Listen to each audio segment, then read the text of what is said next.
Hi everybody, it's Meg from Books Off the Beaten Path, and I'm doing a tag on Tuesday, which is unusual for me because I usually wait until the weekends to do my tags. But I'm going to do a tag on Tag Tuesday and try to be more consistent with my videos. So bearing that in mind, I'm doing the puppy dog canine tag. I think that Kevin from Kevin Tells Reads was the one who tagged me on this, but I don't honestly remember. If it was not, then I apologize to whoever tagged me and I can't remember. But anyway, that's beside the point. Let's dig into the tag. Now, some of the physical books I have here and some I will have to have just pictures of. Okay, so be ready for that. It's a mixed media video. Playful Pup, a lighthearted fun book. For that one, I have chosen Beverly Nichols' Mary Hall. Really, any Beverly Nichols book, this is Beverly, walking on the grounds of Mary Hall, which was a real place that existed. And this is a book about him, it's right after World War II, and he buys this dilapidated estate called Mary Hall. And he's fixing it up again. And he has this butler who tries to keep him in line. So you've got kind of a Jeeves and Wooster. Was it Jeeves and Wooster? Yeah, you've got sort of a Jeeves and Wooster kind of situation going on. And it's just wonderful. If you're not familiar with Beverly Nichols, which she's out of print, I would highly recommend a Beverly Nichols. He wrote Laughter on the Stairs, he wrote The Thatched Roof, he wrote a book about cats, he wrote a book about gardening, but Mary Hall is my all-time favorite Beverly Nichols. Okay, what's next? Pill in the Peanut Butter, a book you thought you'd love but didn't. Junior Miss. I really thought I was gonna love this one because I love vintage and I love teenage vintage, like what was going on in the teenage years. Let's see, let's get a copyright date on this one. 1942. Well, it was originally copyrighted in 1939, but I just could not stand the main character in this. I found her selfish, I found her very self-centered. She was not like the teen I wanted her to be. So Junior Miss. I thought I'd love it, didn't love it. Okay, Puppy Dog Eyes, a book that pulled on your heartstrings. Well, that's got to be Call Me By Your Name. That book just broke me. The ending was so sad. I would highly recommend it. I think it was an amazing read, but it was a very sad ending. Very, very sad. So I'll put a picture up of it. Okay, because I got that one from the library. I don't have it with me. Loyal Companion, a character that would complement your life and personality as a companion and friend. That's easy.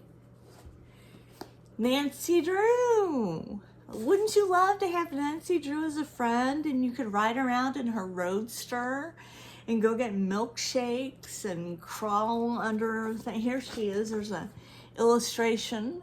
I don't know if you can see her. She's in the closet looking out. And she uses her mind. She's not afraid of anything. She is just wonderful. Saves people's lives on the lake. She's a fantastic swimmer. She's a fantastic everything. And I would love to be Nancy Drew's friend. Okay, let's see. Chasing Your Tail, a book you inexplicably keep returning to. All right, I'm going to do it. You know I'm going to do it. It's my favorite book in the world, The Red Lamp by Mary Roberts Reinhardt. And it's not inexplicable. I love it on so many ways, on so many levels. It's written well. Is it supernatural? Is it not supernatural? She leaves it open to discussion. There's a murder. There's creeping around in the lake house, Uncle Horace and the red lamp. I could give you a million bullet points. I've done so much on this book.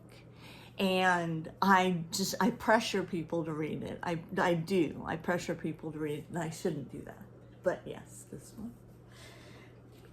And what was the question that went with that one? let's see, that was A Book You Inexplicably Keep Returning to. Okay, so that was that one, The Red Lamp by Mary Roberts Reinhardt.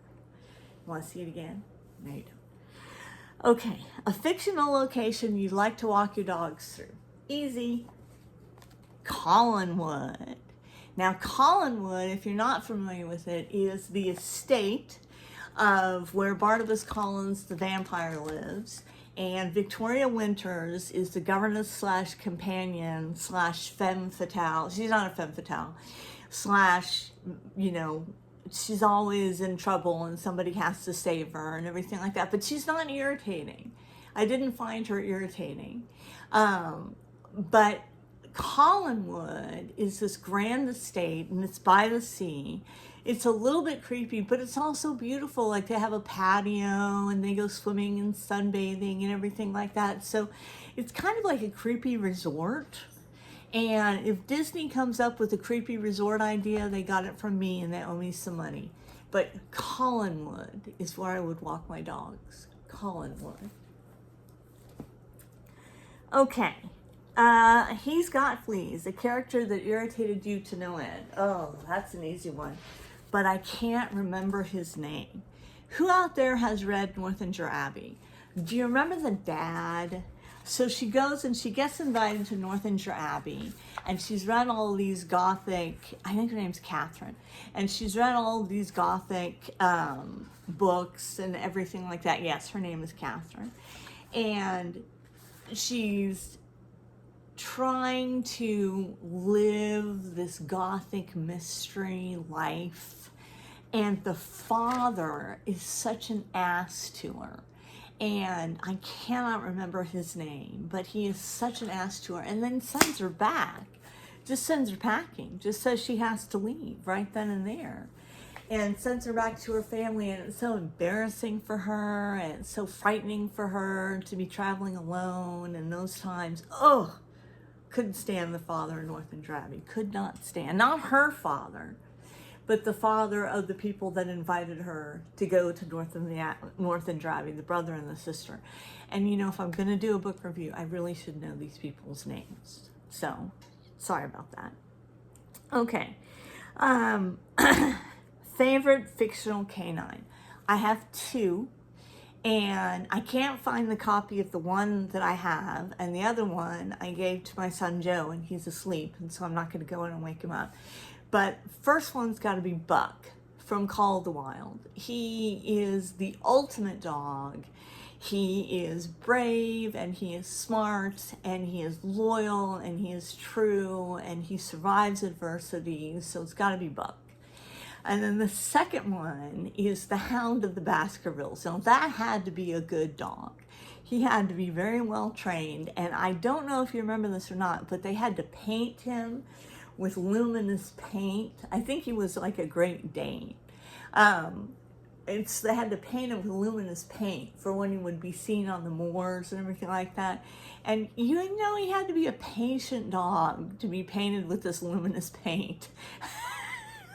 Before they set him loose on the moors. So I'm going with the two best canines, Buck, Call of the Wild, and the Hound in Hound of the Baskervilles. All right, I'm going to tag some people. Hopefully not everyone has done this tag. And I hope you guys have a very happy Tuesday. And thank you to all my new subscribers. And of course, eternal thanks to all my old subscribers and the ones that have hung with me through the whole thing. And I don't know what else to say other than have a great Tuesday, and I will check you later.